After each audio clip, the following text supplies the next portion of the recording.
Hey Flameborn, I'm Christoph from Keen and I'm Senior Game Designer for Enshrouded. I'm here to share some news about our next update, Wake of the Water. As you know, Enshrouded has hundreds of cool items like weapons, shields, armors, rings, ammunition, food and other consumables. After a year and a half of piling on systems and items, we've taken a breather to get a good look at how our systems interact, and we identified areas where we can improve Enshrouded. So let's dig in and talk itemization. First of all, we have reviewed all weapons in the game. Many weapons have names and visuals that convey a certain fantasy, a theme. But when we checked their stats, they didn't really line up in many cases. A good example of this are the ice-coated daggers, a set of daggers whose cool name and visuals imply ice damage. Currently, however, they only deal cut and pierce damage.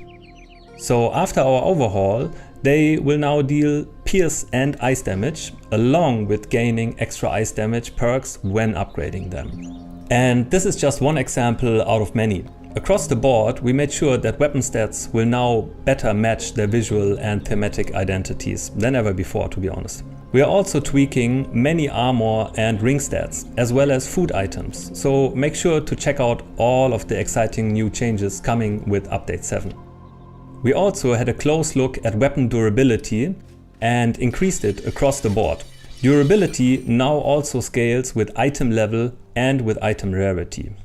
Also note that just like with previous changes to dropped items, weapons that you already acquired in the game will retain their existing stats. The new and improved stats will only apply to equipment obtained after Update 7 releases. We are bringing another pretty significant change to Enshrouded's itemization by allowing players to craft any lore weapon they previously unlocked at any stage in the game. We know, for instance, that many of you love the light-emitting wailing blade that can be found in a lore questline in the early game. With Update 7, you can actually craft a higher level version of the light-emitting wailing blade once you have outleveled the previous version of it. There will be craftable lore weapons for every weapon type, supporting all classes and all playstyles. This will also help those players who are forever unlucky with RNG and cannot seem to find the right weapon they are looking for.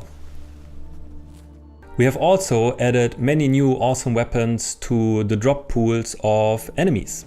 From the Fell Thunderbrute Greatsword to the Scavenger's Fearsome Acid Cleaver, a whole host of these weapons can now be looted from defeated foes. Enemy weapon drops will now scale with enemy level and range in rarity from common all the way up to legendary.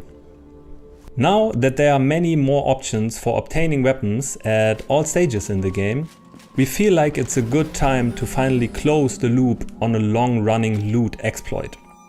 With Update 7, loot chests will now save their looted state, which means players won't be able to reload the game or restart the server to try their luck again.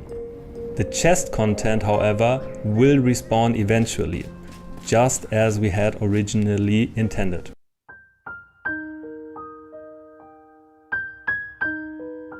Some of the feedback we often heard revolved around players wanting to start out as mages, but feeling that there's a lack of support for mages in the early game.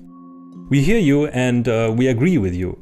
That's why we introduced a new spell with Update 7, Firebolt, which is a single target, quick casting spell that can be crafted with minimal requirements, ensuring that as soon as you find bones and resin, you can craft your first staff and your first spell. Finally, currently Enshrouded offers a lot of options to basically just shrug off many combat encounters because regeneration is very high, especially in the mid and late game. So we think that this makes Enshrouded's combat somewhat less interesting because players will often just retreat from heated combat situations, take a little break and then continue on fighting shortly after with fill resources, just because of their passive regeneration. By reducing HP regeneration, we're aiming to make health management an issue you have to prepare for ahead of time, by crafting potions, eating appropriate meals and so on. For similar reasons, we are also slightly bringing down stamina and mana regeneration values across the board. This also allows us to introduce health, mana and stamina regeneration to other sources, so that if you want to emphasize these attributes with your character, you will still have options to do that. Oh, here comes another banger. Update release date! There's no update. Finally, we'd like to share some news about Enshrouded's next update, Wake of the Water. So we have tried as hard as we could to hold ourselves to our October deadline. However, we knew implementing water in the game at a satisfying level of quality in that time frame was going to be a hard challenge. We tried, but water always finds a way and it gets like everywhere, and so do water related issues. Yeah, it's not easy. Making all of these new features work sometimes feels like trying to shoot an arrow out of the nose. All of this is to say that in order to give Wake of the Water all the polish that it needs, we are pushing back the release date by a few weeks to November 10th. Some of you who joked on our Discord about the update releasing on October 42nd were actually much closer than you thought. So yeah, we're kind of holding our promise, we guess. So these are just some of the thrilling steps we are taking in Update 7, Wake of the Water. Our team now has multiple developers who are dedicated to all aspects of combat, and it is our goal to keep improving combat in Enshrouded together with your feedback. So we hope you enjoyed this quick dive into the upcoming changes to some of the core systems underpinning Enshrouded. We thank you for your time, and so now it's not just water when, but maybe also new weapons when? Soon.